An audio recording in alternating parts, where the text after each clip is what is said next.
Got quiet out there. Must be time to start. Welcome. We are continuing our class on Jesus and people. And if you happen to be a first timer, we'll give you a quick review. Bible tells us we're supposed to imitate Christ. We're supposed to walk in his steps. And there's lots of ways we could look at his life and get lots of examples, but this class is just looking at how he dealt with different kinds of people and seeing if we can make a few applications for today. We've got a number of groups to work through, and we've talked about how he dealt with multitudes, how he dealt with prospective followers, how he dealt with disciples, and last week we got to the apostles and talk about how Jesus dealt with the apostles. A 12 select group of people, of his followers, that he asked to follow him full time, or commanded some of them, it sounds like, but they became full-time followers of his. We looked at a list of the apostles, and that's about all we did was look at the list. We didn't talk about the diversity in this group, the different kinds of people, and how it was pretty motley crew.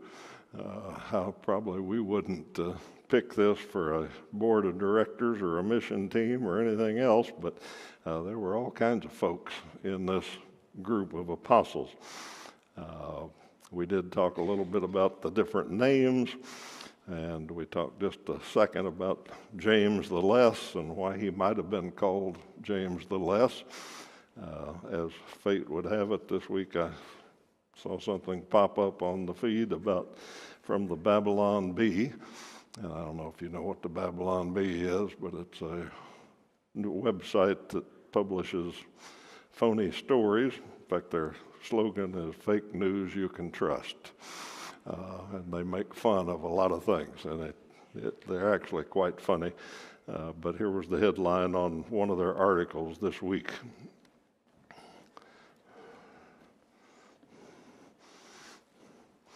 And if you can't read that from where you are, it says that James the Less, after Jesus had nicknamed the others the Rock and the Sons of Thunder, he got stuck with the Lesser. And the article was funny about the other apostles picking on him about being called the Lesser and all that, but just fortuitous that popped up and reinforced. We don't know why he was called the James the Less, but anyhow, that's your humor for the evening, even though some of you didn't get it at all. We talked about, first of all, how Jesus dealt with an inner circle of people, and how that's a lesson for us that we can do that too. I've put this chart up there from somebody trying to explain how we deal with people, and we've got casual friends and good friends and best friends and real intimate friends, and the numbers don't matter much. The fact is that we do deal with people that way.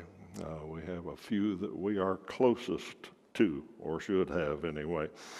And then we started talking about how Jesus really dealt with the 12. First point was that he corrected them, actually rebuked them pretty sternly sometimes.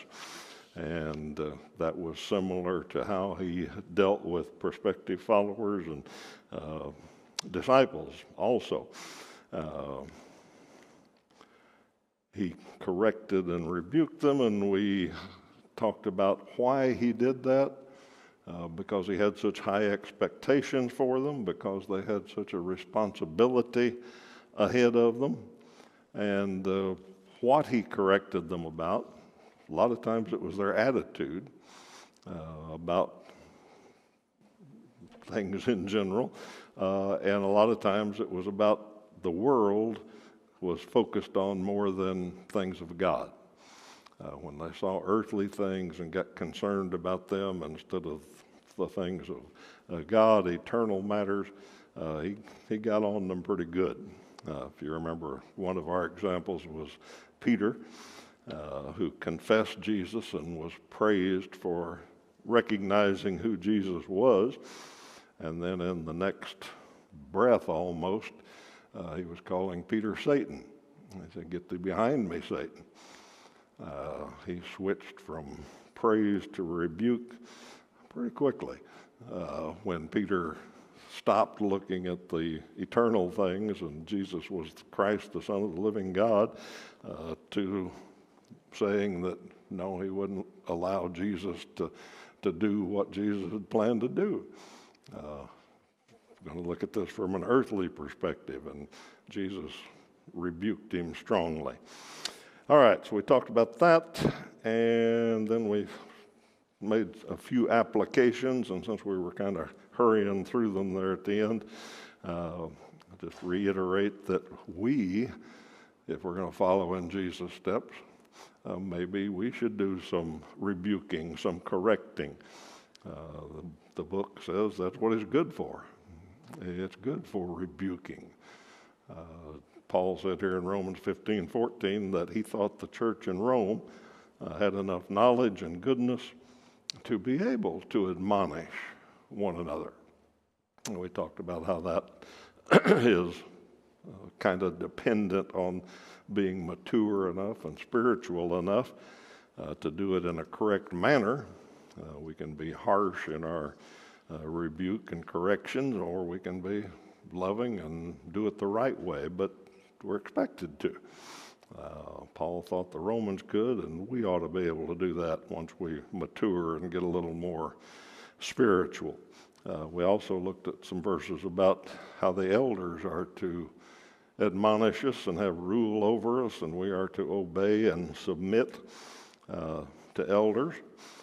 Not limited to them, but they do have a special role. They've been selected as ones that we will follow, and we're told to submit and obey to them.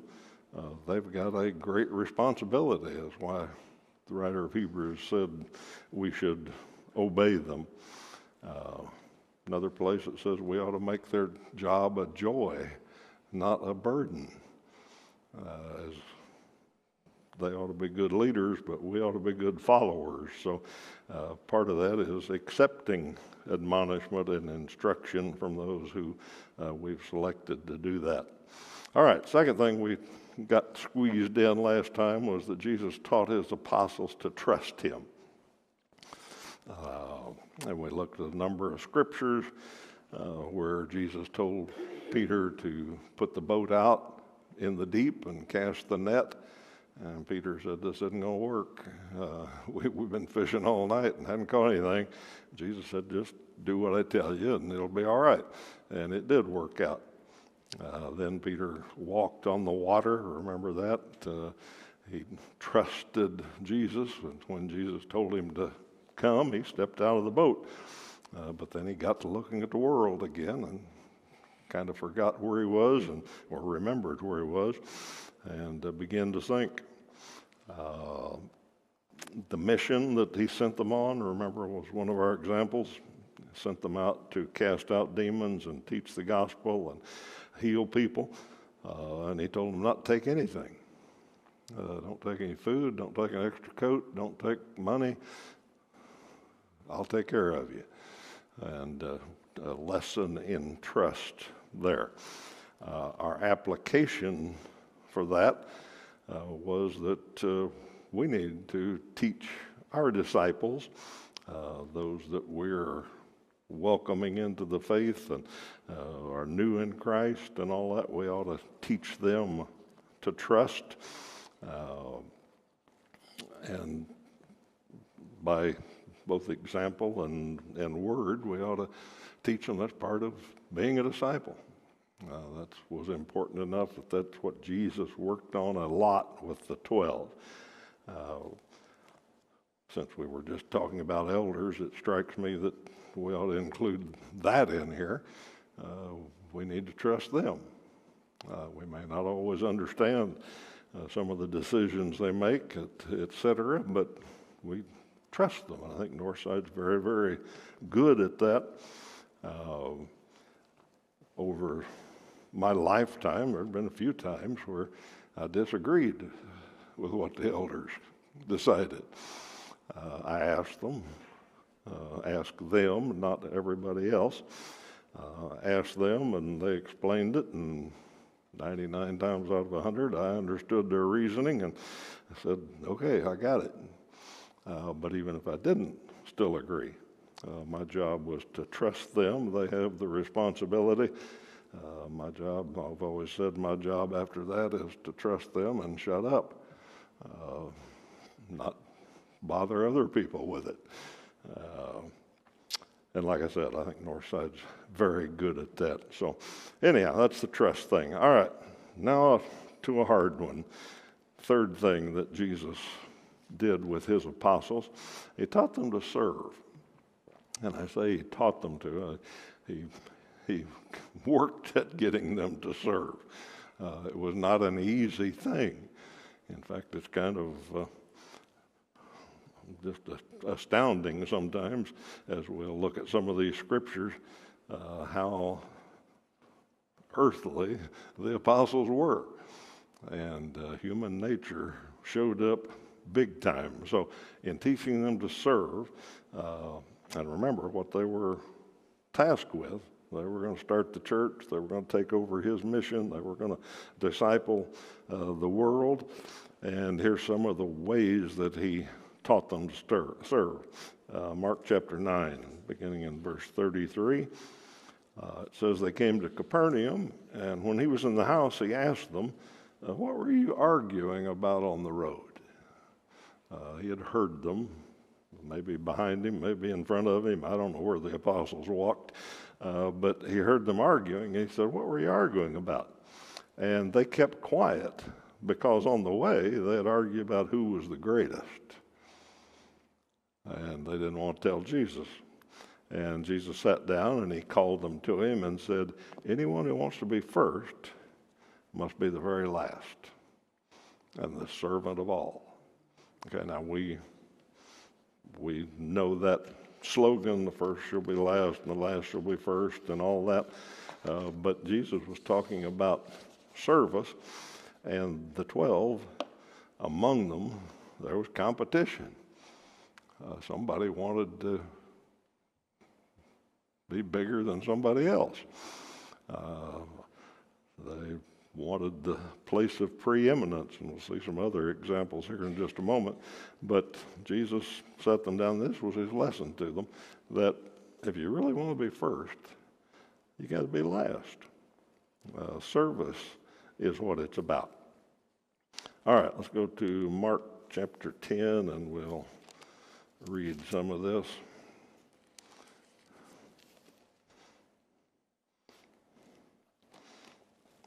Yeah, Mark chapter 10, we'll start there.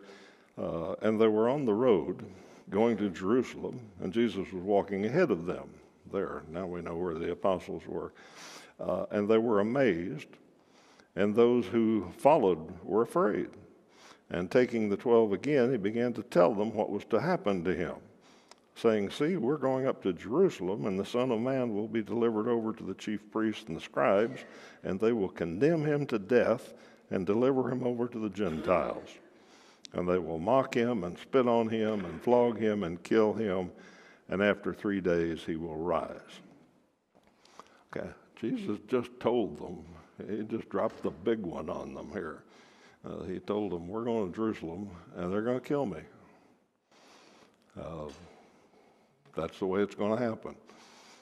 And what was their response? Verse 35, and James and John, the sons of Zebedee, came up to him and said to him, Teacher, we want you to do for us whatever we ask of you, which is a little presumptuous if you ask me. And he said to them, what do you want me to do for you? And they said to him, grant us to sit, one on your right hand and one on your left in your glory.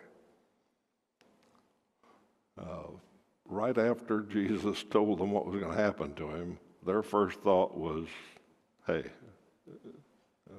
we want to be in charge. We want to be on your right hand and left hand and rule with you in your glory. Jesus said to them, you do not know what you're asking.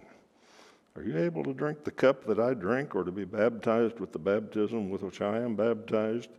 And they said to him, We are able. And Jesus said to them, The cup that I drink, you will drink. And with the baptism with which I am baptized, you will be baptized.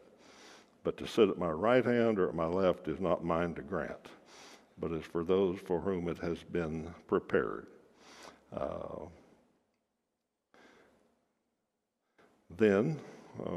And when the 10 heard it, they began to be indignant to James and John.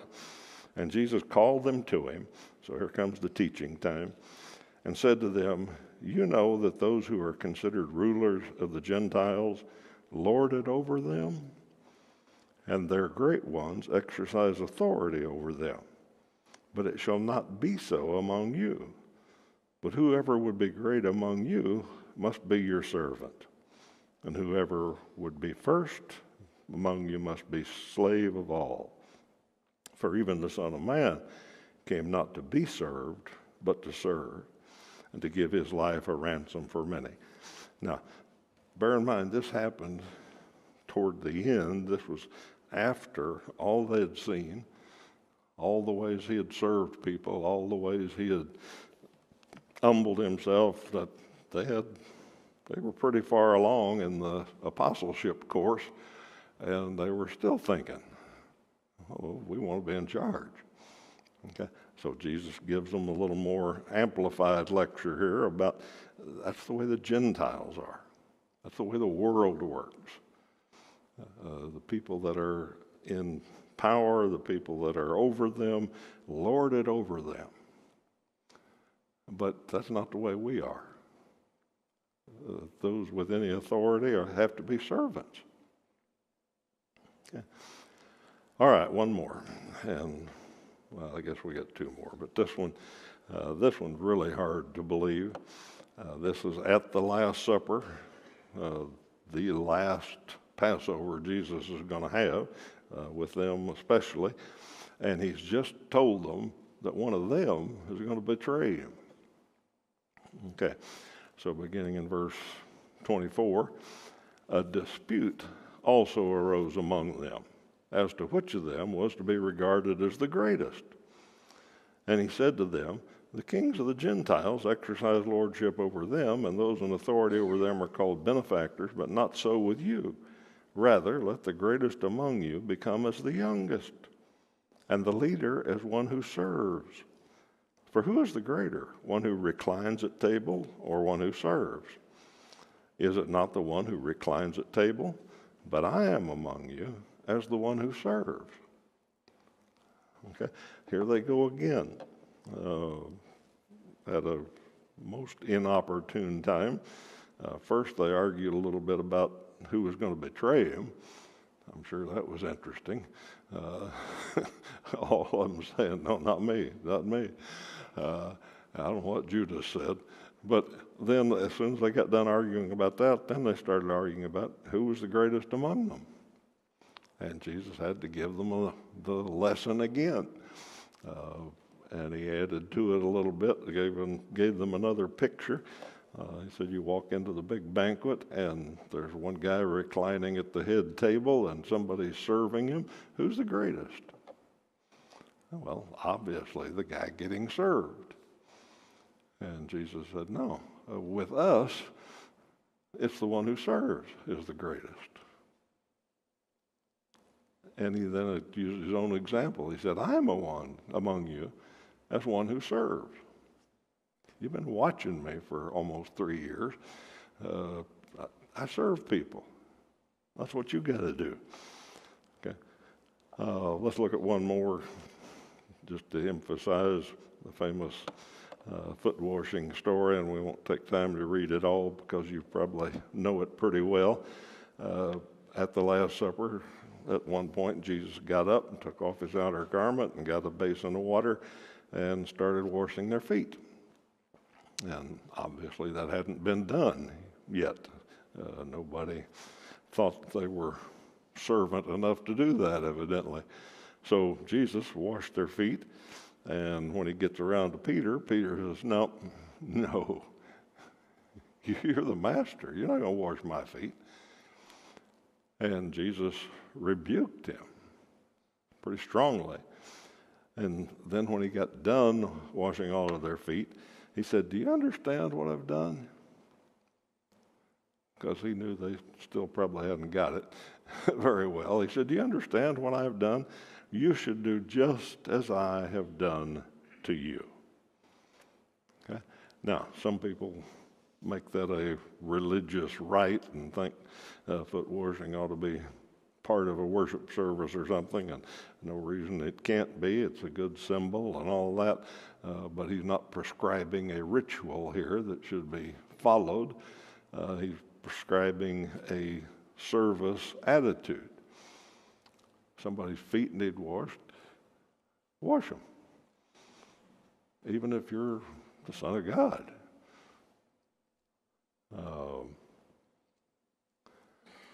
We use the term around here at Northside. If you're new, you might not have heard it, but we could talk about people being under rowers because of the word Paul used for himself. The lowest ranked oarsmen on the boat were down below decks and got absolutely no recognition, miserable conditions, and that's what Paul said, "Just think of me as an under rower." He said, "I'm an apostle and all that, but don't think of me that way. Think of me as an under rower." Okay, so the concept of service is foundational to Christianity, and it's foundational to leadership, according to Jesus. If you want to be great in the kingdom, be a servant. Okay, so he taught them to serve. Applications. See if there's any applications for us. I thought of just a few, and I'm sure you can think of some others, but one application today for us, I think, would be wary of titles. Okay, Jesus talked about that. He said, "Don't let people call you rabbi." That was a kind of an exalted term. We talked about that a little bit early, about how Jesus was a rabbi. But he said, don't seek that. Don't expect people to look up to you. And we all know both kinds of people. People that expect the proper exalted title and people that don't. And Jesus' teachings on service, I think, would imply that we ought to be wary of titles. And I'm not saying we shouldn't have titles, but the more we elevate them and make them special and especially expect them. I'm reminded of one of my college classes. We went in on the first day, and this new professor that we'd never seen before started writing on the board, and he said, "I have a bachelor's of BS from so-and-so university, I have a master's from so-and-so, I have another master's from so-and-so, I have a PhD in this from so-and-so, and I have a PhD in this from so-and-so." And he turned around and he said, "And you will call me Dr. Jones." I knew that wasn't going to be a fun class. Okay. This guy, in fact, he was really bad, but that's what he was after, the big title, and wanted to make sure we knew how not a servant he was. So, I don't have a verse for this, just the personal thing that we ought to be kind of careful of titles, and the churches of Christ have always been overly cautious about that. We don't give big titles. There's no right reverends and all of that around, which is probably a good thing. All right, second thing I thought of is we got to honor people, because the Bible tells us to honor people. It tells us to honor those who honor is due. But elevating people, making something special out of them goes against the concept of under-rowers. And I'm not saying we shouldn't ever give anybody extra special recognition for something, but once again, if they kind of expect it or expect to be able to buy it, you'll notice we don't have any halls or gyms or wings around here with somebody's name on them. You go to a lot of churches, you find that. This is the Tandy Educational Wing. Well, how'd he get it named after him? Well, he gave enough money. Okay. That's always, I mean, I don't lose any sleep over it, but that's always made me a little nervous when people give to get their name on something. And I realize that's how academia and a lot of places operate. It's the only way it can. When we first started Women Walking with God 20 years ago, we got some offers to sponsor, to donate some decent money for a little recognition maybe. And we said, no, we're not going to do that. There wasn't anything scripturally wrong with it. It just goes against the concept of service. You want to donate to something, go ahead and donate to it. Don't expect recognition or elevation for it. Thinking about women's conference, we're always pretty careful about not elevating anybody over the rest. We looked at everybody as under-rowers. We hardly ever mentioned the management team, the four that had the most responsibility that year. We hardly ever mentioned them. And when I used to do a follow-up sermon the Sunday after conference, if I did too much praising of the management team or anybody else, they got on me. They didn't like it. They said, don't do that again. Well, I didn't for about a year. They needed a little honor, I thought, but I hope you get the distinction between honoring and elevating somebody.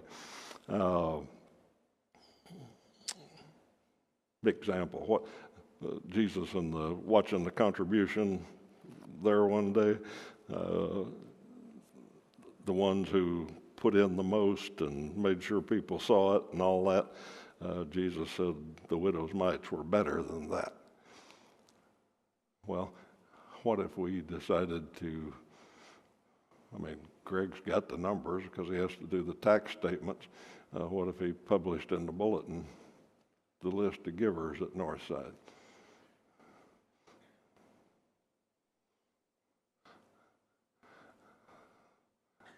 Number one, it'd be against what Jesus said. We got no concept who gave the most. We know who gave the biggest amount, but we don't know who gave the most. So we couldn't do it for that. But can you see how that would precipitate a non-servant attitude, an earthly attitude? If I give a little more, I'll get a recognition. Every college magazine you get, every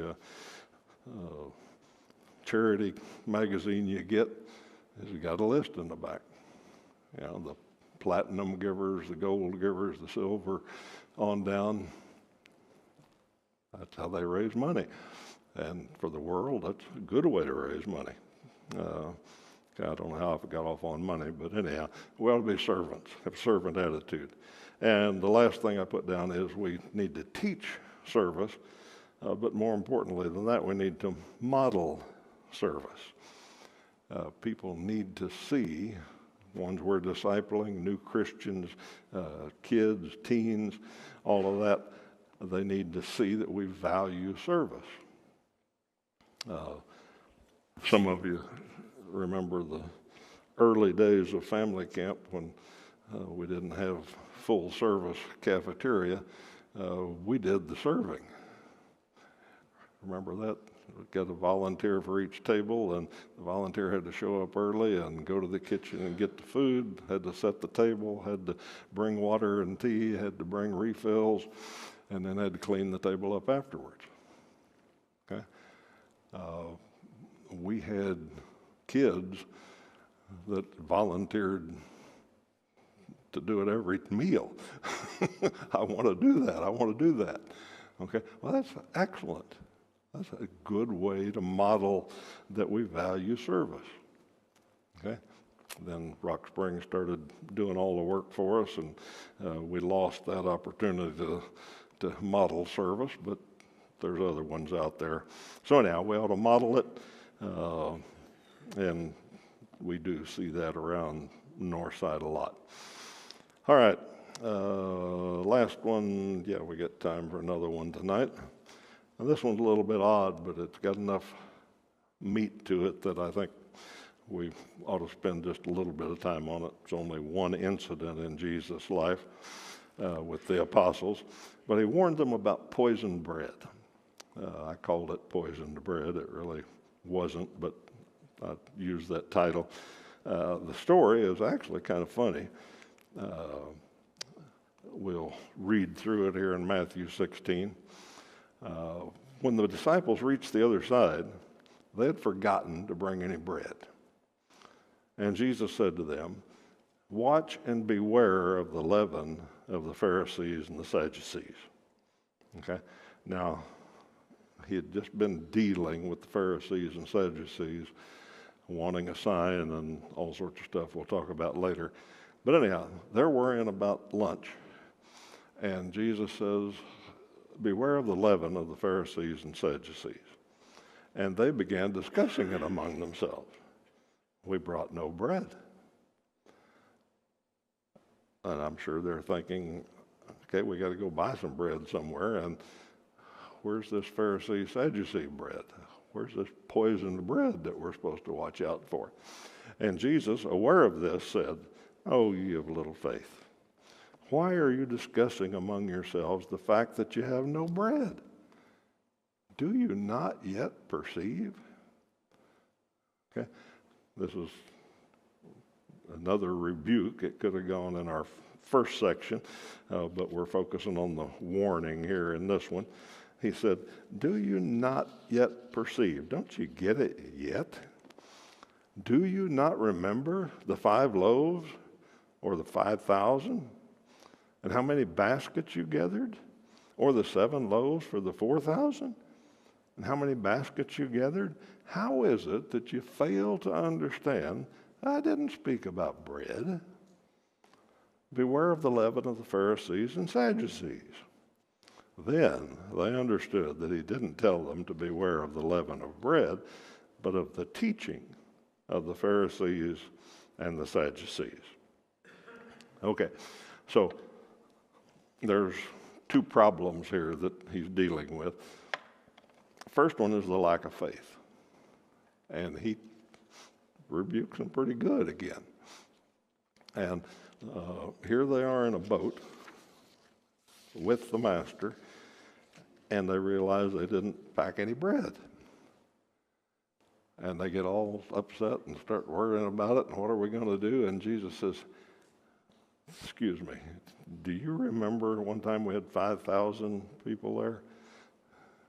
And what happened? We didn't have anything, and we gathered up leftovers. Another time we had 4,000. Did the same thing. Don't you remember that? Didn't that build any faith in you? That if I could take care of 5,000, maybe I can feed 13. Yeah, so that's the first problem, is still at this point in their training, they still had pretty little faith. What are we going to do without bread? And Jesus chews them out on that. Then the second problem is that they were focused on the worldly stuff again. And you I hope you're starting to see a pattern in some of this through the disciples and prospective followers and everybody else. You get focused on the world and not the spiritual part. And now it seems to come up more frequently or harsher or something because of who these guys are. That he's going to leave them alone. Well, he's going to send the Spirit, but he's not going to be there. And they're going to have to preach this to the whole world. They're going to have to make disciples, have to begin the church, get everything going and all that. And if they're focusing on worldly things, that's not going to work. You got to keep your mind on spiritual things, he's telling them. So, when he said leaven, they immediately went to bread. Okay. And then after he gave them a lecture about don't you remember and how much faith you don't have and all of that, then they figured out, okay, he's talking about the teaching of the Sadducees and Pharisees. Now, when I said this had so much depth to it, we need to wrap it up pretty quick, but we got to get it in here. This was preceded by the Pharisees and Sadducees asking for signs. They said, you say you're the Son of God, give us a sign. Okay, Moses called down manna, Elijah called down fire, give us a sign. Okay. And it's interesting, it says, when they asked Jesus that, he sighed deeply in his spirit. And he said, that's the way the world is. They want a sign. This generation got to have a sign for everything. They just can't have simple faith. So now, right after that, he gets in the boat and he's still thinking about it because he's had sighed deeply in his spirit. And he's trying to get them ready to start the church, to make disciples, to do all of that. And so his warning is, beware of the leaven of the Pharisees and Sadducees. Okay. Now, what is that leaven? Is at first it's kind of a conundrum because the Pharisees and Sadducees were completely different. They had whole different attitudes. They had a whole different theology, if you will. They were very, very different religiously. Let's just look at a few things here. The Pharisees made rules. Okay, that was their job. Let's make some more rules to keep people in line. We got to judge. When we see somebody doing something wrong, like next week we'll get to Jesus and the ceremonial washing. If we see somebody doing that wrong, we've got to jump on them. Okay? And we don't want anything to change. Now, they started out with a good purpose, the Pharisees. They were trying to protect Judaism from the foreign influence, but they got to the point when Jesus was there that they didn't want any change. They were very judgmental. They made a lot of extra rules. The Sadducees were much more materialistic. The spiritual thing, they didn't think there was a resurrection. They didn't think there was a heaven. They didn't worry about a lot of that. They were into social things. They wanted to do things for the Jewish people under the Roman rule, and they were very open to the influence of the Greeks and the pagans. They implemented a lot of those things. Okay? The culture influenced them. They wanted to be friends with Rome. So they were very, very different religiously. But Jesus says, beware of their leaven. Beware of their teaching. And he just says one leaven. He doesn't say beware of the leaven of the Pharisees or beware of the leaven of the Sadducees. He says, beware of their leaven. So the way I think that makes sense is that the influence of religious error, Jesus says, you got to watch out for that. You're going to start the church, and I've told you taught you all I can before I leave, and then the Spirit's going to teach you more. He's going to bring to your mind everything. But you got to be aware of the leaven of religious teachers. Okay? Not of the world. That's a whole other matter. And the apostle, or Paul and all the rest, write a whole lot about don't let the world influence you. Don't be conformed to the world. But that Jesus is talking about religious people here. And he said, beware of their teaching. Okay. Today we would probably call the Pharisees conservative and the Sadducees liberals or progressives, I guess is the word today. Is probably what we would call them. But if you look, and we're still fairly conservative around here. We're not Pharisaical, hopefully, but we're conservative. But how different are things 20 years after 20 years ago?